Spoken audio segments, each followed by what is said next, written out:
midi, il n'a pas démissionné, donc ñu xam na ni suite logique bi, donc ça va être lui. Donc le fait que ñu tànn ko ni aussi mu nekk un trio boo xamante ni on leur souhaite en tout cas beau vent. Et leneen li ma ci neex tamit mooy parmi les si élection président assemblée nationale bi, on a vu que au lieu de 130 il y a eu 134 députés qui ont voté pour Pastef, 4 de plus. Et voilà, comme le vote est secret, on ne pourra pas savoir, mais en tout cas juste dire que ça signifie beaucoup. Ouais, ça signifie donc beaucoup. Ça veut dire que Pastef en dehors de ces 100, voilà, il y a des patriotes yoo xamante ni ils aiment ce pays et ils savent que pour faire un vote utile il faut voter pour Pastef à l'Assemblée. Ils l'ont fait. D'accord, très bien. Junior, président su El Malick ginnaaw bi ñu gisee mu nekk président de l'Assemblée nationale mënees nañu ne alors présence bi nga xamante ni am na ko ci liste yi maanaam le fait que ñu investir ko en tant que ministre ce n'était pas du hasard. waaw c'était pas du hasard moo tax Cheikh Omar Sànq bi mu waxee rek ne lii waxoon naa ko dama ne effectivement waxoon nga ko moo tax il a beaucoup de mérite mon ami Talla parce que loolu la ñuy soxla ci analyse quoi, c'est-à-dire koo xam ne nii mën naa ne à peu près da ngay def ce qu'on appelle du météo politique, c'est-à-dire nga mën a gisaane lu ñëwagul. Et franchement sur ce coup-là je te dis chapeau mon gars. Mais bon après c'était la surprise du chef, mais pas tellement que ça, parce que boo xoolee comme mën naa ne boo xoolee ci liste bi comme ni ko Cheikh Omar waxee, c'est-à-dire c'était le seul boo xam ne nii il était ministre ba pare ñu nekk ci kii investir ko ci liste yi encore sur la départementale lañ ko investir, c'est-à-dire te xam nañ ni Pastef dañu bokk ci seen charte que ne ñoom duñu gëmuñu cumul de fonction. Donc voilà, c'était valable pour lui, donc c'était un indice boo xam ne nii dafay wane rek que ne kii nii en réalité fa la doon jëm. Au-delà de ça aussi man tey bi ma ko gisee rek li ma njëkk a attiré mooy tout son blanc vêtu là bi ma ko xoolee daa ne El Malick mi sañse na de tey moom franchement tu vois que ne voilà il avait pris soin de se parer d'un boubou de président mën nañ ko woowee noonu quoi. Mais bon après gis naa ñu bëri xëy na peut-être sax am nañ amertume nañ ko mën woowee parce que fi nga xamante ne foofu la nekkoon muy le ministère des infrastructures du transport aérien terrestre, je pense que noonu la gisoon nañ mu def fa liggéey bu am solo te sénégalais yu bëri rafetlu woon nañ présence am dans ce dit ministère là, parce que ce qui a le plus marqué les Sénégalais, on avait un ministre vraiment proche de sa population. À chaque fois événement am wala dara am muy safaan muy soit accident wala dara dañ koy gis dans les premiers instants day ñëw. Aussi situation comme Magal Touba wala Tabaski dara lu complexe du am, il est au devant et il avait un discours de vérité boo xam ne ñëpp remarqué woon nañ ko. El Malick c'est pas un adepte sax laay wax de la langue de bois, il dit ce qu'il pense et avec fermeté ba pare engagé des assises dans un secteur boo xam ne ni ñëpp xam nañ le secteur des transports ni mu sensibiliser ak ce qu'on appelle entre guillemets les lobbies du transport nga xam ne c'est-à-dire c'est des personnes yoo xam ne c'est de grosses pontes yoo xam ne ku ci nekk xam nañ influence bi mu am te voilà ñoom ils sont prêts à tout pour que système bi di continuer di am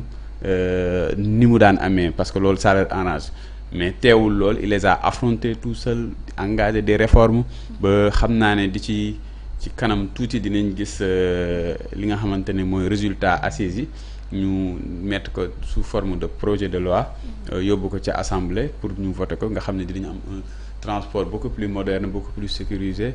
et à des coûts beaucoup plus raisonnables. Au-delà de ça aussi gis naa ñoo xam ne peut-être xëy na lu ñu amee loo xam ne nii peut-être moo leen ci xaw a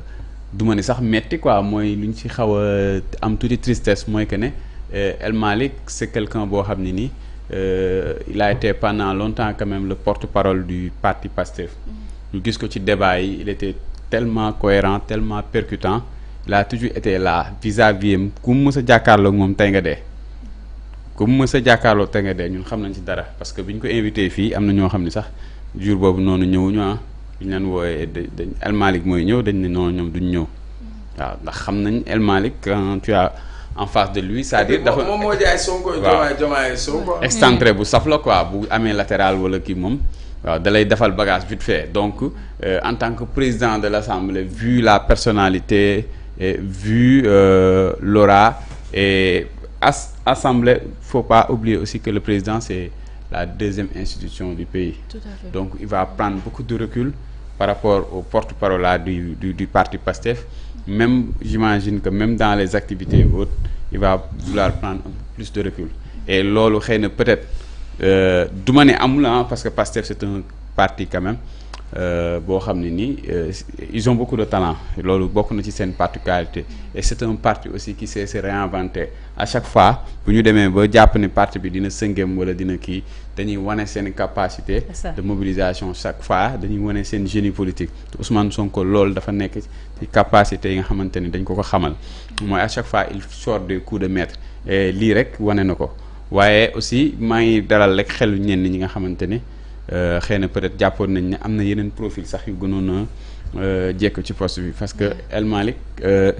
biñ koy boo fàttalikoo même porte-parole Pastef bi nga xamante ne ñu bëri sax bëgguñu mu quitter ko biñ koy nommé am na ñoo xam ne dañ jàppoon ne amoon nañu ko gënoon a jekk ci poste bi wala di ko gënoon expérimenté mais il a mis tout le monde d'accord keroog bi ñu ko nommé ministre des infrastructures am na ñoo xam ils avaient étalé des craintes mais bi mu demee il a montré que ne il y avait pas mieux que lui pour gérer le secteur des transports notamment aérien et terrestre gis nañ AIBD ni ñu ko defaraatee restructuré waat la boîte yu mel ni Air Sénégal nga xam ne fan yi yëpp dañuy gis ay sénégalais yoo xam ne ni tout le temps la plupart c'était des complaintes ay retard fii problème mu kii annulation de vol ñoom ñooy ñëwaat sax di tagg ak di féliciter waa Air Sénégal di naan leen franchement nous vous félicitons pour votre professionnalisme et votre rigueur ñu gis ne ponctualité bi léegi c'est de mise à Air Sénégal affaire yi ñu ngi reprendre normalement mu jël ay décisions audacieuses entamer des audits te loolu yëpp boo xoolee jur na ay résultats yu bëri non seulement dans la gestion dans de gains économiques et cetera donc foofu dem na ba il avait vraiment il était mën naa ne en zone libre quoi il était en roue libre da doon fatt rek comme ni ko booy di waxee et kon am nañ espoir que ni à l'Assemblée